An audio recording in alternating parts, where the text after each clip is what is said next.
നമസ്കാരം. 5000 പേർ ഒന്നിച്ചിരുന്ന് ഒരേ മനസ്സോടെ നടത്തിയ അഗ്നിഹോത്രത്തോടെ Kozhikode അതിരാത്രത്തിന് തിരിതെളിഞ്ഞു.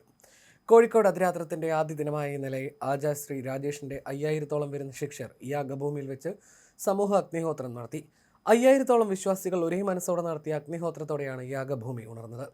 Kashyapa centre for Vedic studies director Vedalakshmi M R., Vedavidya Prakashan director Vidyalakshmi M R. എന്നിവർ സമൂഹ അഗ്നിഹോത്രത്തിന് നേതൃത്വം നൽകി.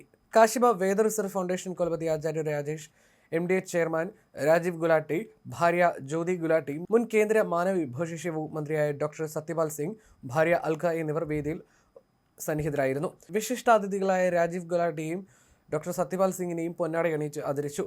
Vivek D Shenoy, M.R. Vedalakshmi, O. Baburaj Vaidik എന്നിവരും ചടങ്ങുകളിൽ സംസാരിച്ചു. കഥകളി, വാദ്യഘോഷങ്ങൾ, പഞ്ചവാദ്യം എന്നിവയുടെ അകമ്പടിയോടെയാണ് അതിഥികളെ വേദിയിലേക്ക് സ്വീകരിച്ചത്. ഡൽഹി, ഹരിയാന എന്നിവിടങ്ങളിൽ നിന്നുള്ള ആര്യ സമാജത്തിലെ വേദപ്രവർത്തകരുടെ ഒരു വലിയ സംഘം സന്ദീപ് ആചാര്യയുടെ നേതൃത്വത്തിൽ അതിരാത്രത്തിന്റെ വോളണ്ടിയർമാരായി സേവനമനുഷ്ഠിക്കുന്നുണ്ട്.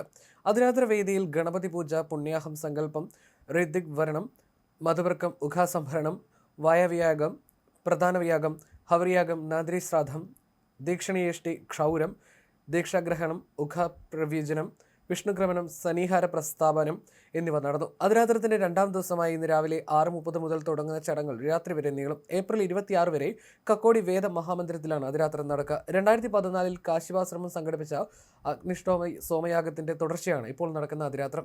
കാശ്യപ വേദ റിസർവ് ഫൗണ്ടേഷൻ സംഗീതരംഗത്തെ മികച്ച സംഭാവനകൾക്ക് നൽകുന്ന സംഗീത ഭാരതി പുരസ്കാരവും ആധുനിക വൈദ്യശാസ്ത്ര രംഗത്തെ മികച്ച സേവനത്തിന് നൽകുന്ന ഭിഷക് രത്ന പുരസ്കാരവും അതിരാത്രത്തോടനുബന്ധിച്ചുള്ള പരിപാടികളിൽ സമ്മാനിക്കും. 11,111 രൂപയും പ്രശസ്തി പത്രവും ഫലകവും അടങ്ങുന്നതാണ് പുരസ്കാരങ്ങൾ. ഭിഷക് രത്ന പുരസ്കാരം ഇന്ന് നടക്കുന്ന വിദ്വൽ സദസ്സിൽ Kozhikode Iqra international hospital and research സെന്ററിൽ എൻഡോക്രിനോളജി വിഭാഗത്തിന്റെ മേധാവി ഡോക്ടർ TK പ്രദോഷ് ഗംഗാധരനും, സംഗീത ഭാരതി പുരസ്കാരം അതിരാത്രത്തിന്റെ സമാപന സഭയിൽ ഏപ്രിൽ 26-ന് പ്രശസ്ത ഗായകൻ MG ശ്രീകുമാറിന് സമ്മാനിക്കും. ചരിത്രത്തിൽ ആദ്യമായിട്ടാണ് കോഴിക്കോട് അതിരാത്രം സംഘടിപ്പിക്കുന്നത്. സർവ്വതയാഗങ്ങളിൽ പ്രധാനപ്പെട്ടതും ദൈർഘ്യമേറിയതുമാണ് അതിരാത്രം. 2014 കാശ്യപാശ്രമം വിപുലമായ രീതിയിൽ അഗ്നിഷ്ടോമ സോമയാഗം സംഘടിപ്പിച്ചിരുന്നു.